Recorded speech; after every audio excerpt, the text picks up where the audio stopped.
recording this, but it's going to be planetarium first, so put your screens away, just let your eyes darken out. I'm going to darken the room a little bit.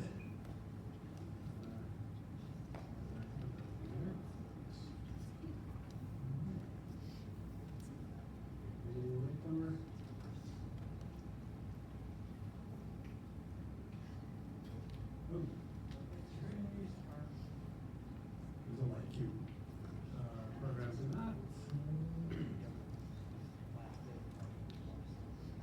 There we go. All right, these rocks have nothing to do with the actual show, but I really like this one from the Ritter Planetarium. They made a really good link between what we did last week, which was the night sky, and the color magnitude diagram, which is what we're doing this week, right? So the life of stars. So we start with, it's also called the Hertzsprung-Russell diagram. Again, I didn't show the dead white guys, but we start with the night sky. Oh, look, this is familiar. Here's Orion. Here's the Pleiades.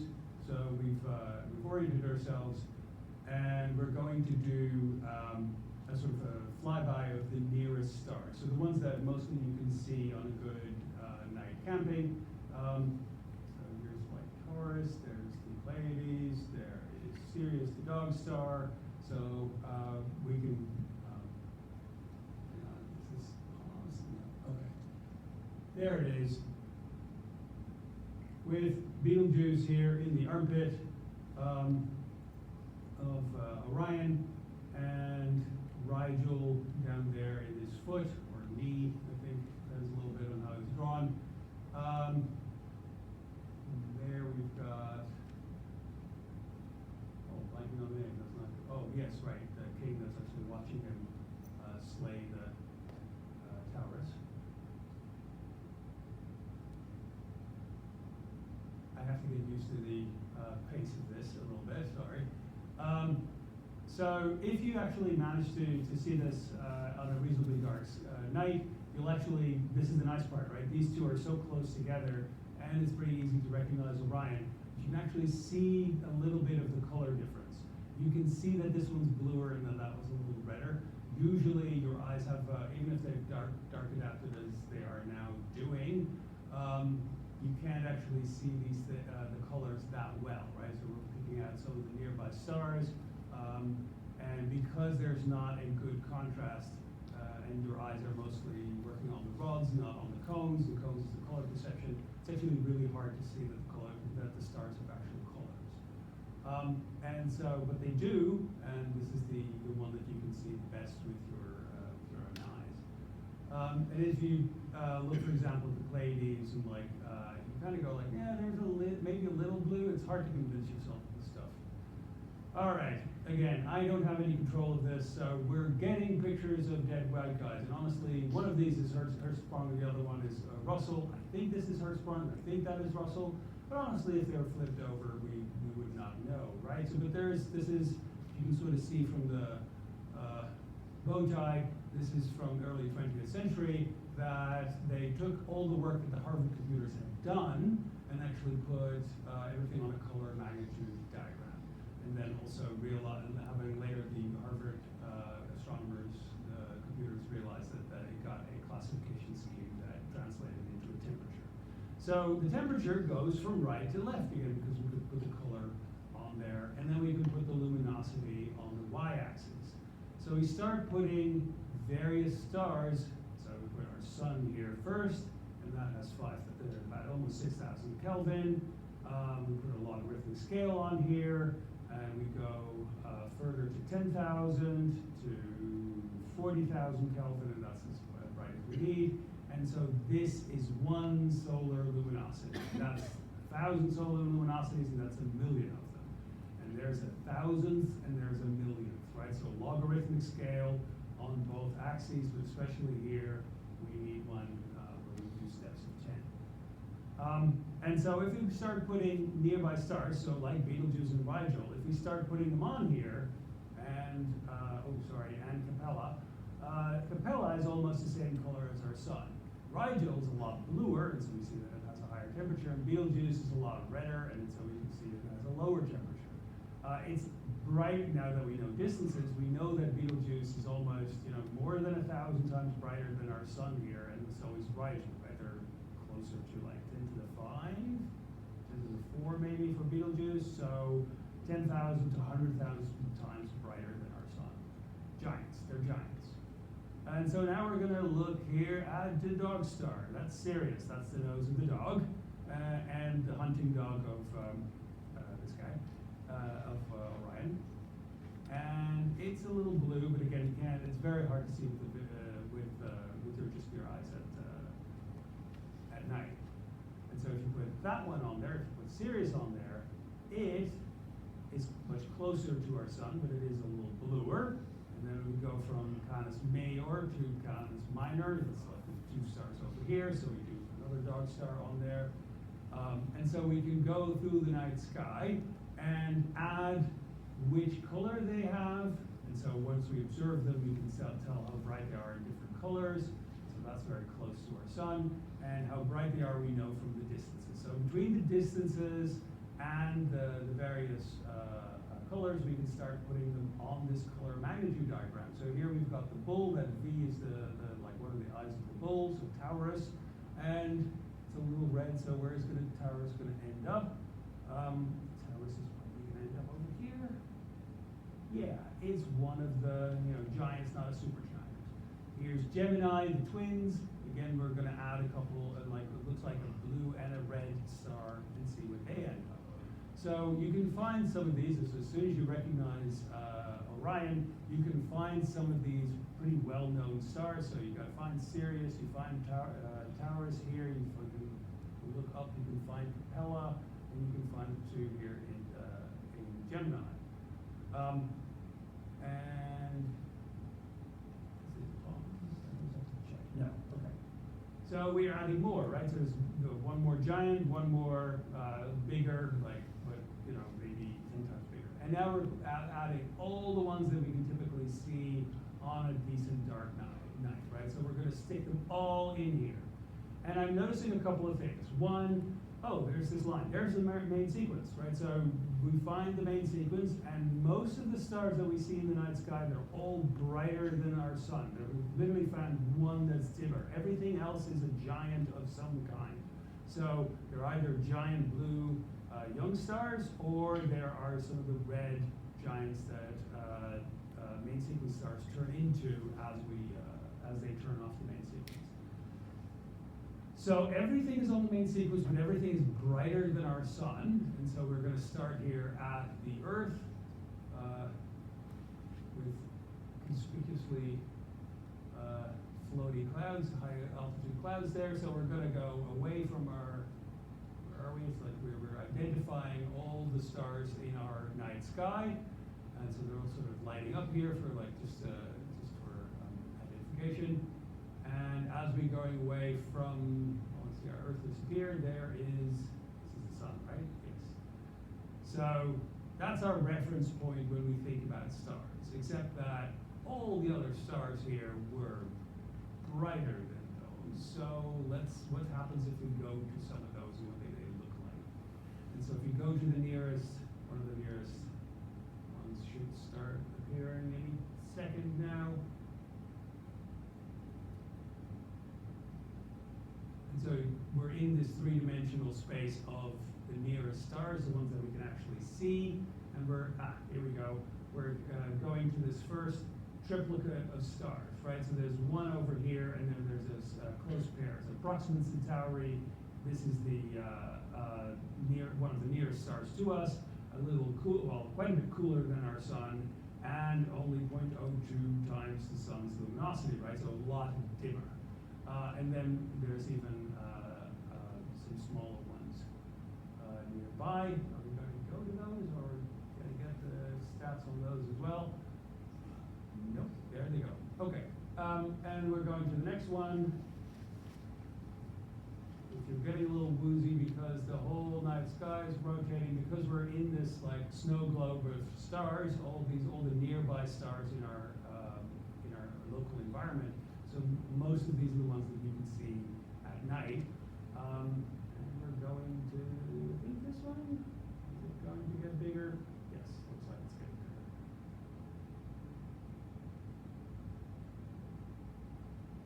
This is really set up for somebody who talks slower than I do. All right, so who do we have here? A bluer star. Sirius, the dog star, Sirius A. Temperature is almost 10,000 Kelvin, and it's 25 times the sun, right? This is pretty close to the sun in our magnitude diagram, and so that's Sirius A, because it's in a pair, and Sirius B is a lot smaller, so only discovered much later, but pretty much the same temperature. That's because it's a white dwarf. A dead star. All right, who's next? We're getting a nice red star. Is this? No, it's just no, not really. Swing on to the next star. See the Pleiades over here. There's Orion. So we're now swinging over to. Sun's over there, something there. Which one's getting big this time? Ah, that looks promising. Similar color, so Draconis, so it's in Draco.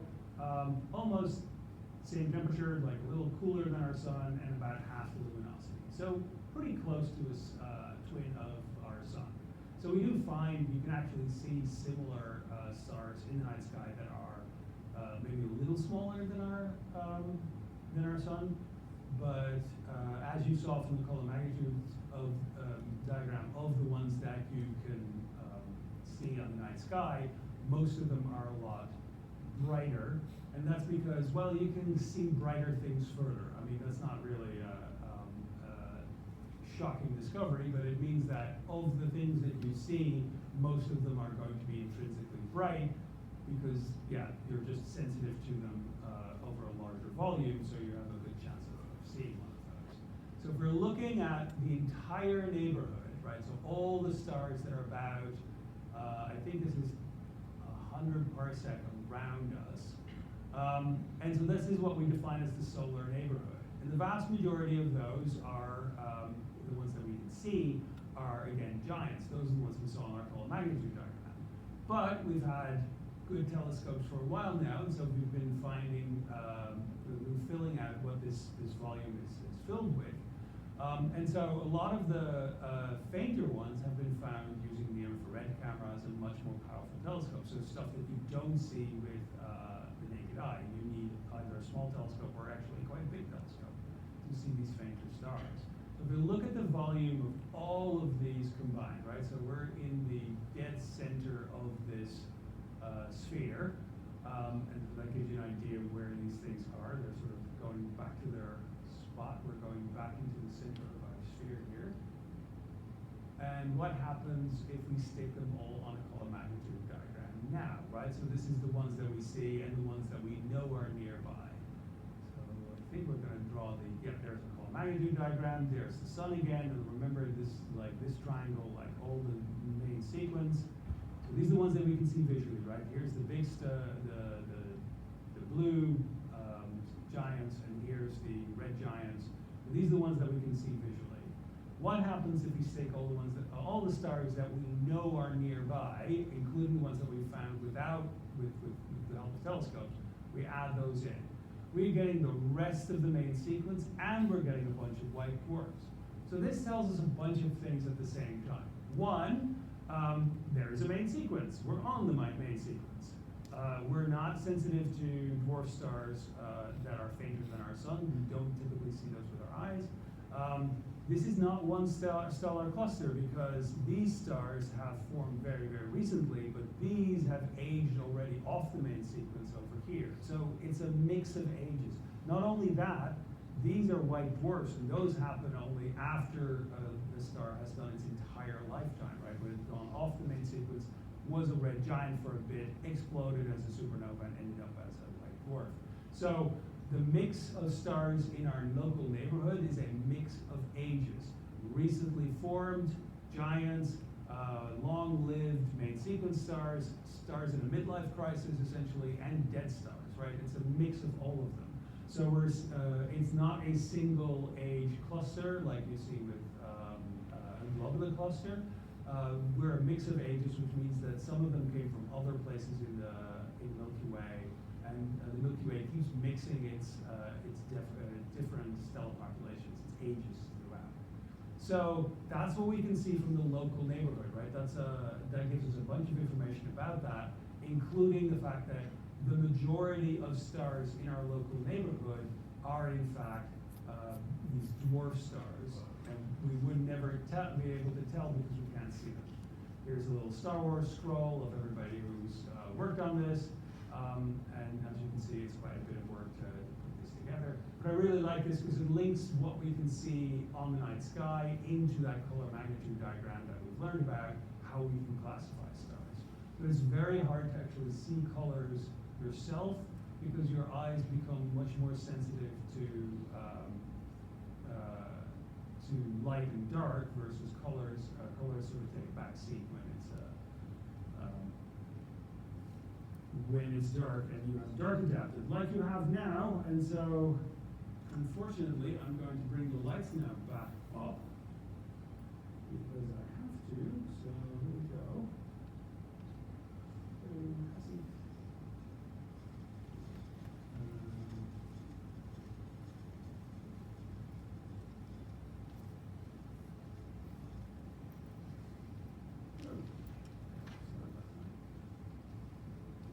So it's so bright at the beginning.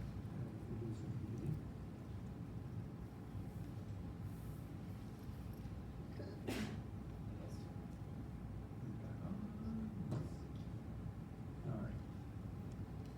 I have to do two jobs today, so I have to run back and forth between various screens. So I like how this connects up our, what you see at night and the actual Hirschsprung-Russell diagram, but it also tells us very much that you need you definitely need telescopes to do the rest of the work for you because you can only see the giants. No? Okay. Sorry, I have to go run back. So any questions about the planetarium? I love showing this show, but it's a little slow movement, and then it whips the Hirschsprung-Russell diagram away. Really wanted to talk about that a little longer.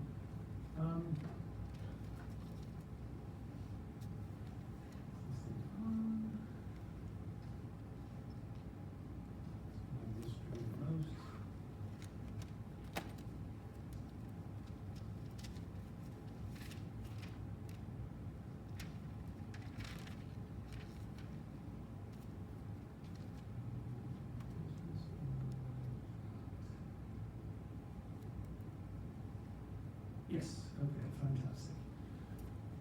So, we talked about the formation of stars, but so we wanted to link the Hirschsprung-Russell diagram to what you can see at night, and that fact that you've got you've got the sun about here, and only the ones that you see, like the bright ones, are the ones that you see because you can see them at greater distances. And then everything that's nearby, you sort of need a telescope for that. And that included all kinds of generations, right? So this is midlife crisis, this is very, very young, so it doesn't live very long, so it moves off very quickly. And these are the ones that have completed their life cycle. So it's a mix of lifetimes. So it's not like all the stars in the solar neighborhood were born at the same time. It's not like a globular cluster where they all stuck together. Everything moves and mixes in the Milky Way, so you end up with a very mixed population of stars. Just to reiterate this one, I like this video as well because I can show you that I can take a color magnitude diagram. So this is one of the oldest ones we have because it's almost as old as the universe. So what is it, 1 billion years after the Big Bang, they all are over here. And they start moving off immediately, right? It never formed new stars since. So you see every generation 11 billion years, 12 billion years. Even the sun has moved off to become a red giant, so today we only see one of the main sequence, what's left after 12 billion years of evolving. But they all started at the same time. So how does that all get started? Well, you start with gas in, so large clouds of gas, so stuff like this. Who has seen this picture before? It is a very well-known picture, and the funny thing is, this is how the Hubble Space Telescope works. 99% of the time, there's a good scientific reason to take it. We took this picture just because it was fun and pretty. This was an image release of the new camera. This has this weird bat shape, like back in the 90s, and so yes, took a picture of this. Only very recently, somebody actually wrote a scientific paper about it. Other than that, it was just taken because it just looked good.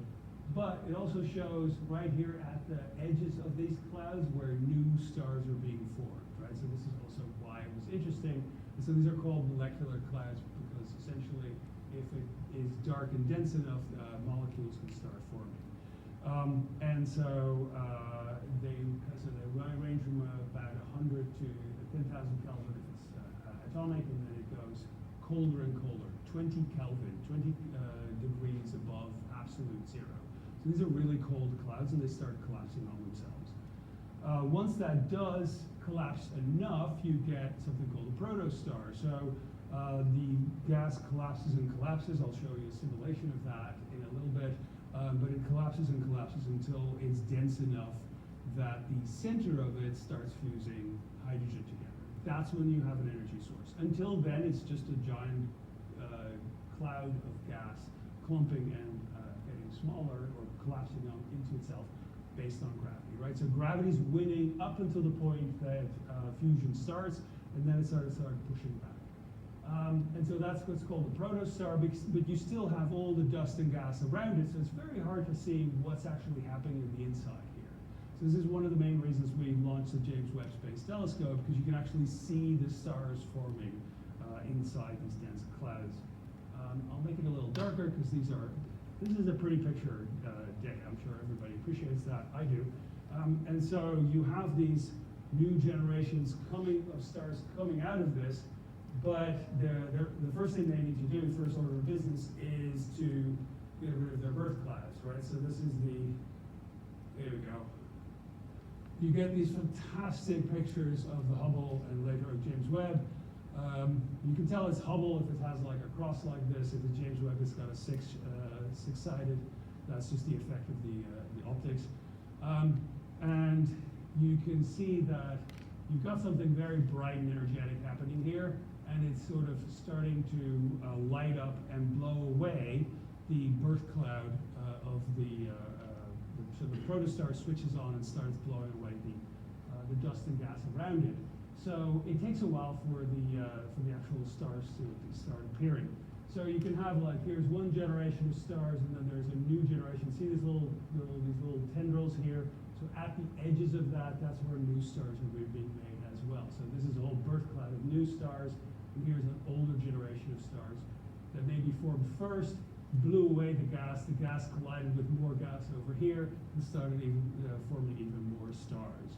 So stars form in this really complex dance between gas, the molecular clouds, which has like a catch-all called dust. So dust basically being it has some quite complex organic molecules already in it, but think of it as the kind of stuff that comes out of your exhaust.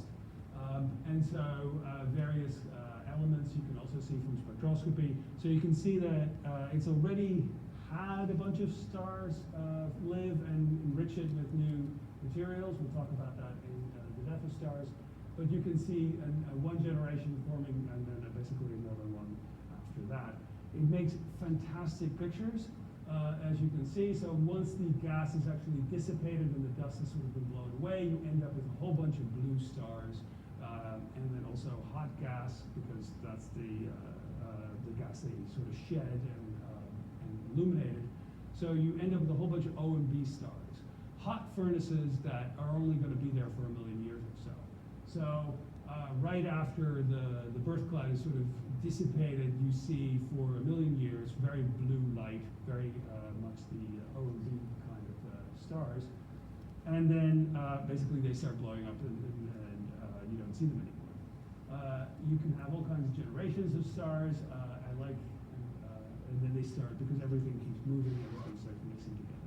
So you end up with like a blue, this is also called an H2 region, basically named after the ionizing gas that's sort of the other signature move of the O stars in the center. So it's a hot gas, hot stars, it shines as a beacon, it's really very easy to spot. But only after the cold stuff has dissipated, right? So you've got, funny enough, the hot stuff you don't see in these pictures because it's so hot, it doesn't radiate in optical anymore. And the cold stuff sort of blocks the light, so you can see it because it's in front of, say, new stars being formed or shining on the clouds there.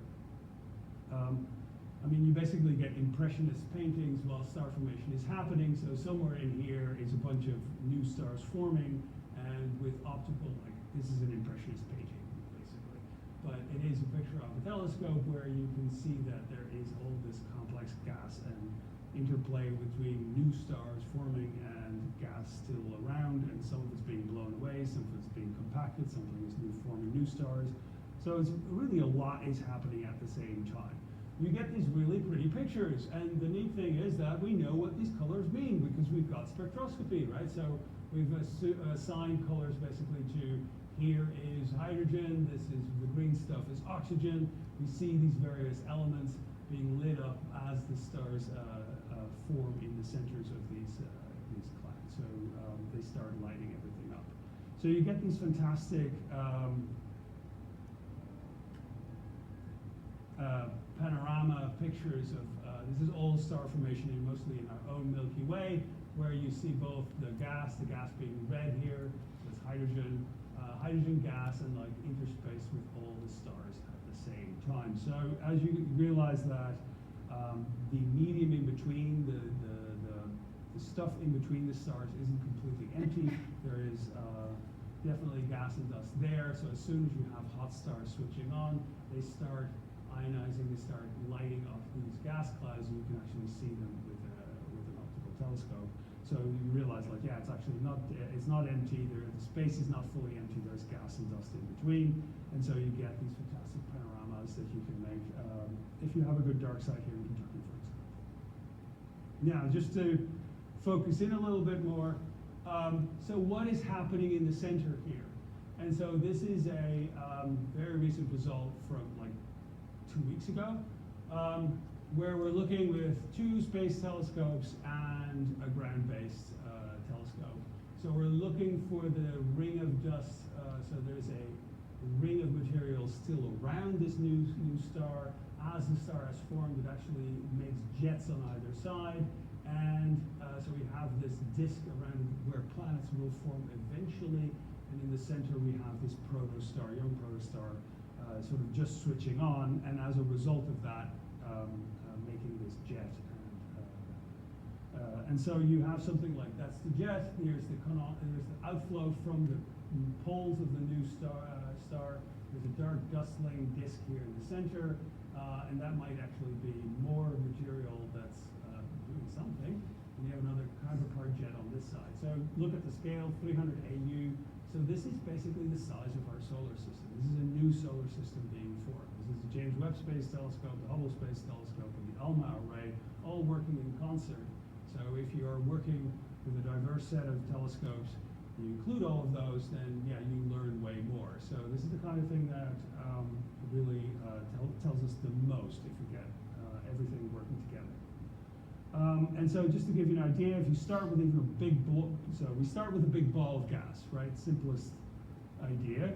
And then we just let gravity do its thing. And there are slight, tiny changes in density here and there. So that means that as soon as you have a little bit of stuff, that attracts more stuff. And then you have more stuff in one corner, so it'll attract even more material. So as soon as gravity gets grip on the whole thing, you start in fractures in all kinds of smaller and smaller clouds. And here, look, we're changing the setting a little bit so we can see where the really dense stuff now has sort of come together. together, because that's where we think star formation is going to happen, right? We're going to zoom in here, and so what is happening here? Okay, I've got two clumps here, and another clump there, and here's another clump forming. And so if you have a giant, you can start with a uniform gas cloud, you end up, as it breaks into smaller and smaller pieces, you end up with lots and lots of stars.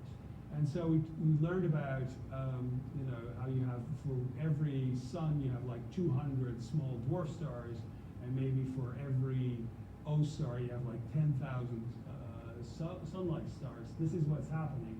You end up with lots of small ones and like one big one, because keeping one cloud together big enough to actually attract enough stuff to make an O star, you make a whole bunch of smaller stars along the way. So that fractures into smaller and smaller shards. And so we think that the ratio of big stars versus medium stars versus small stars, that is pretty universal. That seems to be a thing that always happens throughout the universe. And so as you can see all these stars come together, but you also see like some of them just get yeeted out. They just whip out of the whole system. Yes, I know what the word yeet means. And so some of them get ejected, and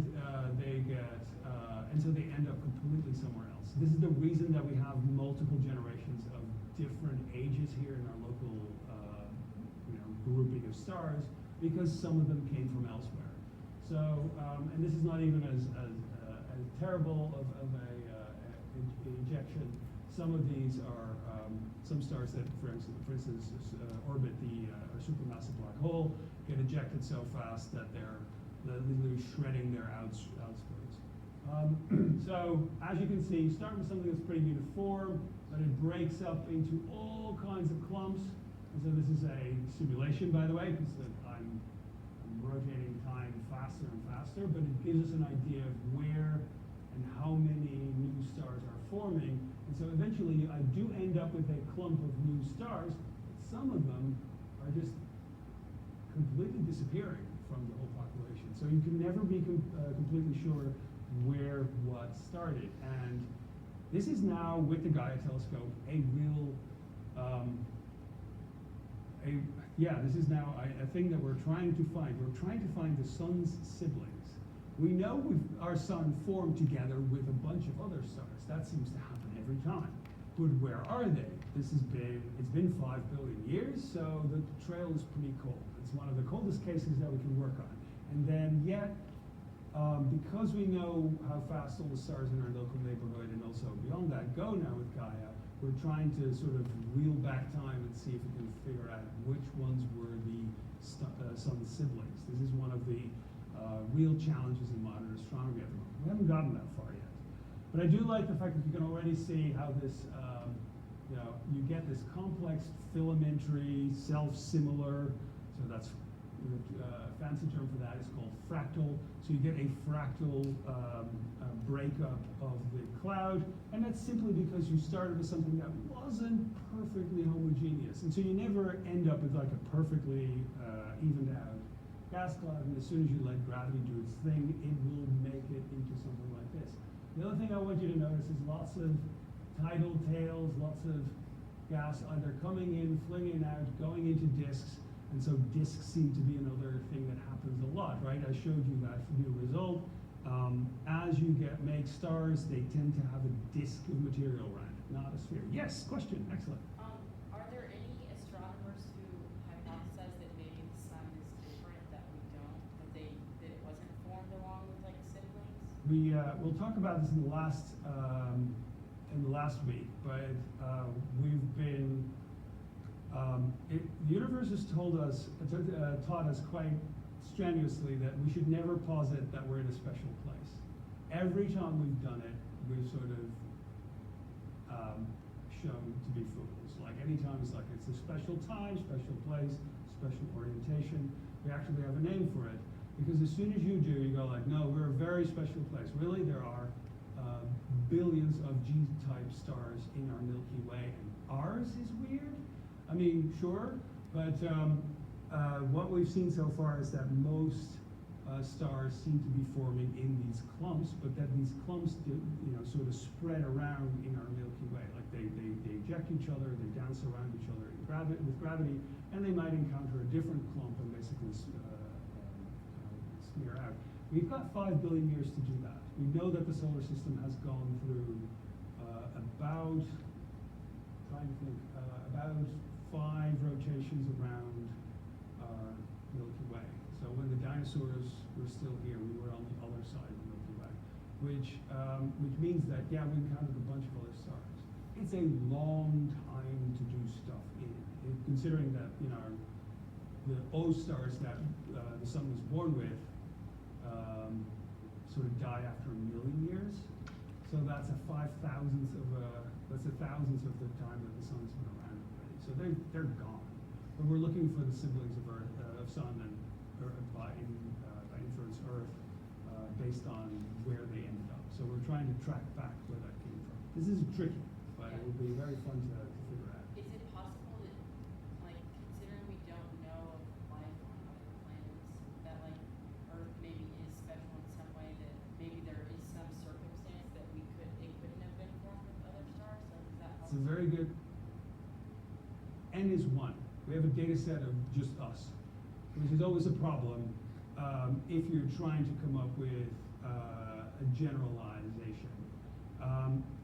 So you have things like, how good are humans at running track? And so you just pick a random human. This person is called Usain Bolt, and you go, wow, humans are really good at running track.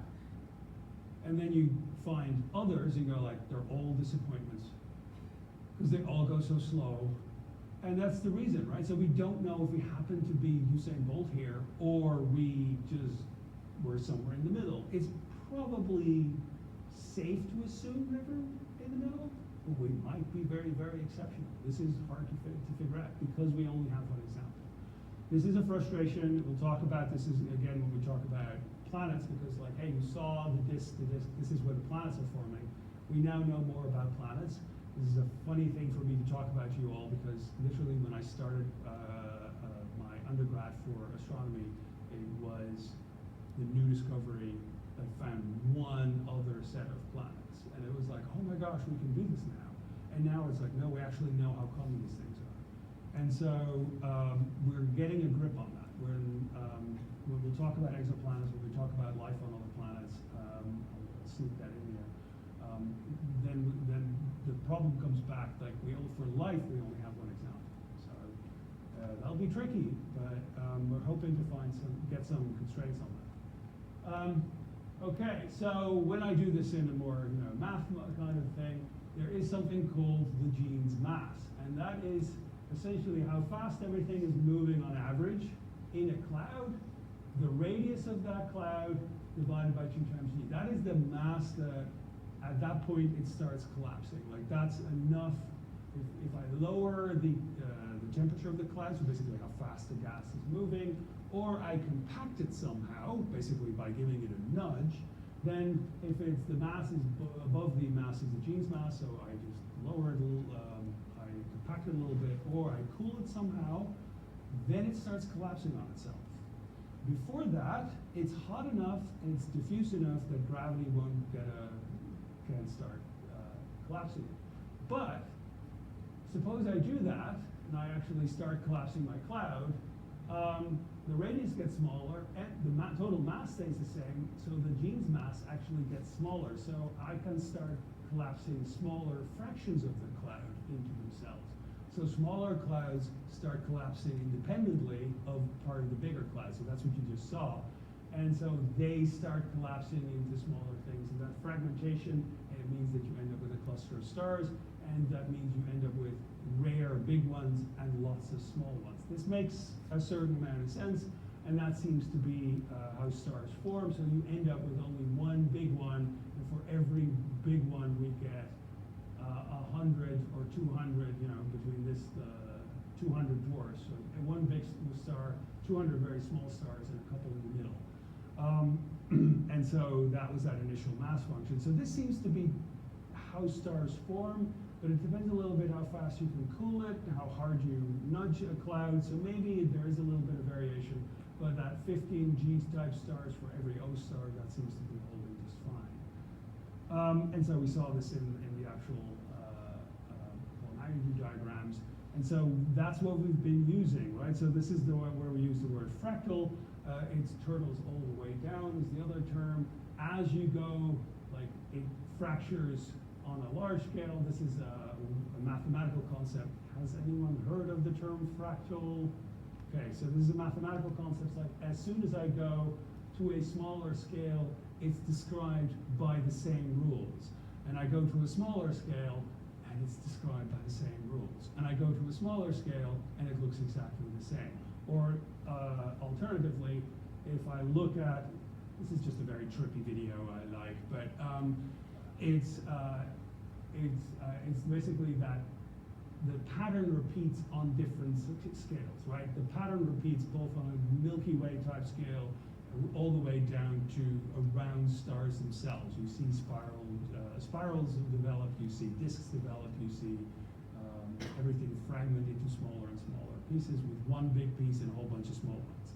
Hey, one big piece and a whole bunch of small ones. What does that remind me of? Right, the solar system. So the solar system basically formed in a similar way, right? Where it's, I know this is very distracting, but it is kind of fun as a screensaver if you're in from the 90s.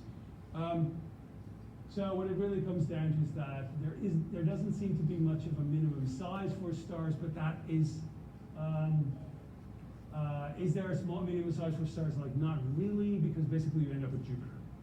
It's still a giant ball of gas, but it doesn't actually big enough to switch on fusion in the center, so it's not a star. There seems to be 19 Jupiter masses is what the absolute floor is. But smaller ones essentially end up being gas giants. There might be a maximum size, although the universe seems to be fantastic at proving us wrong. That was a posit that somebody said, like, well, I can't see anybody, so that was a theoretical prediction that it couldn't be any more than 300 solar masses. They couldn't see that actually work in their computers.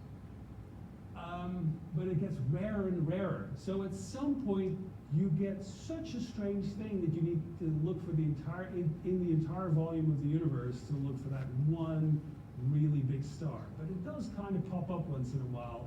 So for example, we think the very first stars may have included 1,000 solar mass stars, stars that basically lived for hundreds of years and immediately became a black hole. This is where it gets odd. So what we put these HR diagrams in the right order. This is what we did on Tuesday. Is it A, B, C, and D, or is it C, D, A, and then B? Is it B, A, C, D, or is it B, C, A, and then B? Which one is the right order, right? So remember that the further up you go, the shorter things are. Volume 1, volume 2, volume 3. Let's see how we all did. Got B, I got D, I got a few C's. Okay. You know what this means? It means that you know you can talk to your neighbor, even if the two of you agree, and see if you agree.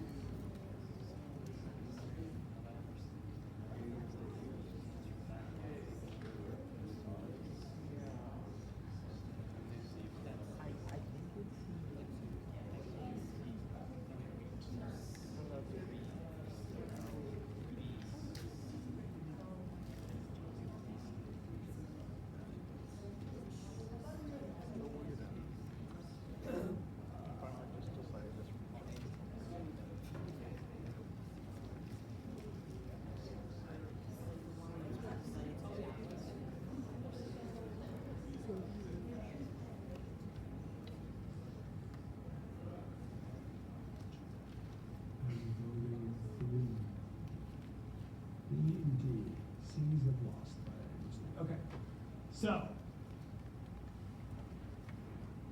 live fast, die young. Live fast, die young, and you don't see them anymore. And all the way down are the little dwarfs going, I need my brain. because I'm only a few billion years old, and I'll be a trillion years old before I die. So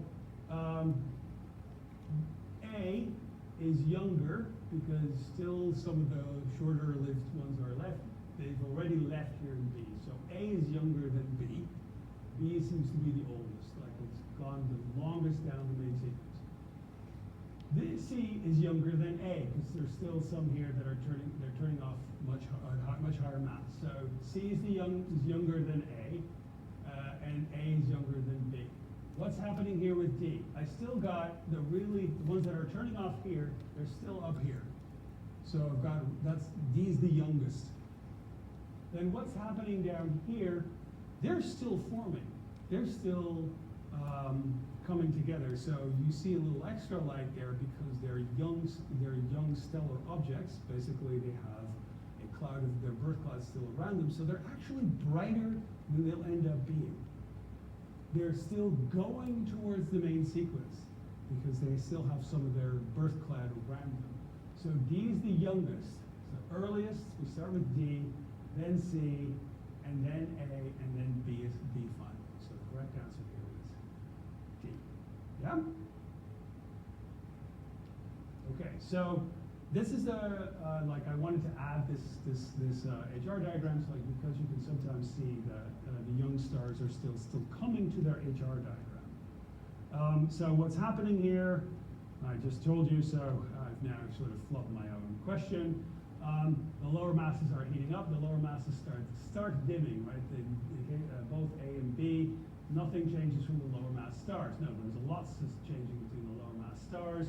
They are currently too bright for their temperature. They're still dimming. They're dimming towards the main sequence because they got a hot cloud around them, so we actually picked them up better. But we're picking up both the hot birth cloud and the stars themselves. So that was the thing. This is star formation. I always pack this one a little bit with some padding because this is literally the first time I didn't break the universe or that I didn't have to restart the planetarium. So that is how we build stars to begin with. So we now know the life of stars and we know the birth of stars, right? They start in clouds, they come to the main sequence, they live most of their lives, basically you see them most of the time on the main sequence. At some point they move, starting with the highest masses, they move off, they become a red giant for a little bit. A little bit depends on the mass. So for a certain amount of time, and then they move to white dwarfs. The white dwarfs being no longer fusing hydrogen together, no longer fusion. It's literally just a tiny little ember that's left from the giant stars that exploded. And so what you're seeing is sort of like the residual heat. So it's like literally an ember. And so next week we'll talk about the death of stars, right? So what I just told you was sort of like most of their lifetime. So even the midlife crisis, that is the red giants, lasts several million years, if not up to 1 billion. So it takes a while before them to become white dwarfs. But what else happens, right? The death of stars, you end up with white dwarfs, neutron stars, or black holes. And I know that everybody loves black holes, because at least everybody since 5th grade or 3rd grade, every time I talk to a bunch of 3rd graders, the number of questions about black holes is absolutely through the roof. So I'm assuming everybody has still in contact with their inner 3rd grader. And we'll talk about black holes next week as well. So we'll talk about the death of stars, and then we'll move on to planetary systems, because like how this also forms planets. And so we'll talk about exoplanets, what we've learned, which ones we think might be hospitable to life, what our Earth looked like at various stages, right? So if we look for life in the universe and we say, we're looking for this particular signature, like this much methane, this much CO2, this much water vapor, that's only true for Earth right now. What did Earth, I don't know, in the Cambrian period look like? Very different atmosphere, very different set, but still life on it, right? So how does that look? What happens if all the plant life is just ferns? Or what happens if all the plant life is just single cell biology, right? How much does that change atmosphere? So this is now an active point of research. We have just launched with the James Webb Space Telescope the first instrument that can give us a reasonable answer on a rocky planet. So we can start looking at how planets form. That was one reason. The other one was for the very first stars, right? When I talk about the very first stars coming together, we're talking about maybe a strange environment, but we're looking for those very first ones that come together, faint, far away. So we needed a big telescope that can look in the infrared. We looked for small, faint things where there's stars and then especially planets are forming. So we want to know how planets form, we want to know how the very first stars formed, the very first galaxies formed. All of which basically yelled at us, you need to go to the near infrared, which is why we launched the James Webb $11 billion telescope.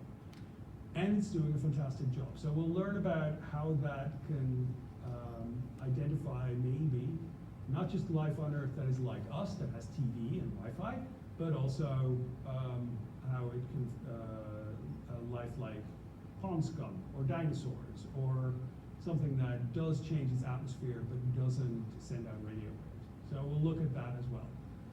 It's called the Search for Extraterrestrial Intelligence, and so it'll be a fun one as part of the exoplanets. All right. Any questions about stars or the midterm or what happens next? If you haven't done the midterm yet, come talk to me. If you would like to do the recovery points, so if you don't like your midterm grade and you suspect you've got a multiple choice question wrong, please come talk to me. You can take your midterm with you and you can bump the grade by answering why that was wrong, what the correct answer is, and giving the reasons for it, and then you can still get half the points. So you can still up your grade. Make sure that you do. Happy to grade up, right? So, and I can only make if you find a mistake in your grade, I can only make mistakes in your favor. So if you find mistakes and like, my grade should have been lower, I don't know why you talk to me, but if you do, it's going to stay there. I can only make mistakes in your favor. Remember that. All right? Cool. Thanks for coming. I hope you enjoyed the show. I'll see you Tuesday.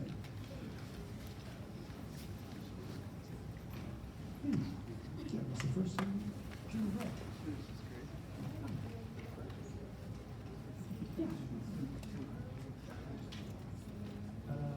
Tomorrow, 1 o'clock at the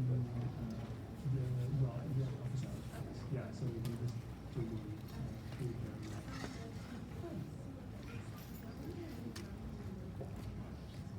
so A and C are different temperatures. So which one of these have the same temperature? No, so this one is pizza blue, this one picks up red, this one picks up blue, this one picks up red. So, and these two are the same.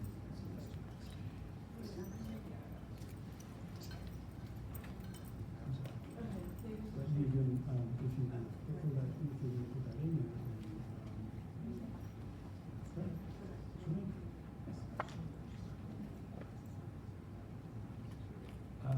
usually end up about 20, less than 24. So, no, most people just keep going and you'll be fine. Yes.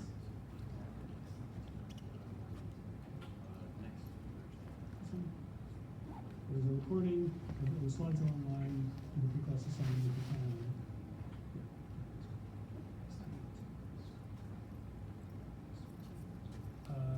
So I do that tomorrow at if that's possible for you. Tomorrow Hello. it's the research building 282. That's my office hours. I put that on Blackboard as an announcement. There's an announcement. My office hours are 1. And look, if that doesn't work for you, we do it the week after. That's all. Right. So yeah, show up and I'll have the midterm grade. Yes, sir. Sorry. Yes, absolutely. Who are you? Okay, so we put them on the Aiden Brinsley. Yeah, so it's gonna be bumping. Did you get our midterms from you? Yes, we have some fun. Really, sorry. Oh, yeah, here. Oh, yeah. You did really bad. I noticed, and so, go exactly, something like that. So, go through your multiple choices and, tell me what the right answer was, to motivate them, and get half the credit. So there's, you can bump it by further. This also can go for the bonus question like the last one. Right? So whatever multiple choice ones there are, you can give me the right answer with motivation, and then you can still get half. What's motivation? So just say like why you think this, right? So this is the right answer because. Okay, a few things. This happens. Okay, so let's see what I did after we've done the proposals. I grade up. So this is not the end of the world.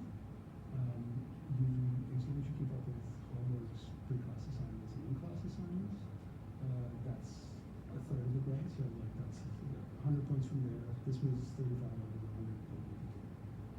It'll be better after you quiz. And then the final. You can also practice it. Look at the extra credits. That I think I missed the chance. It was like 5 games. You already got 35. You should think of like these 35 points are safe. And now I can. So think of it like that, because this looked like you blanked, and I have done this before in my exam, so I'm trying to figure out how I can help you. Does that work? Yeah. Does it?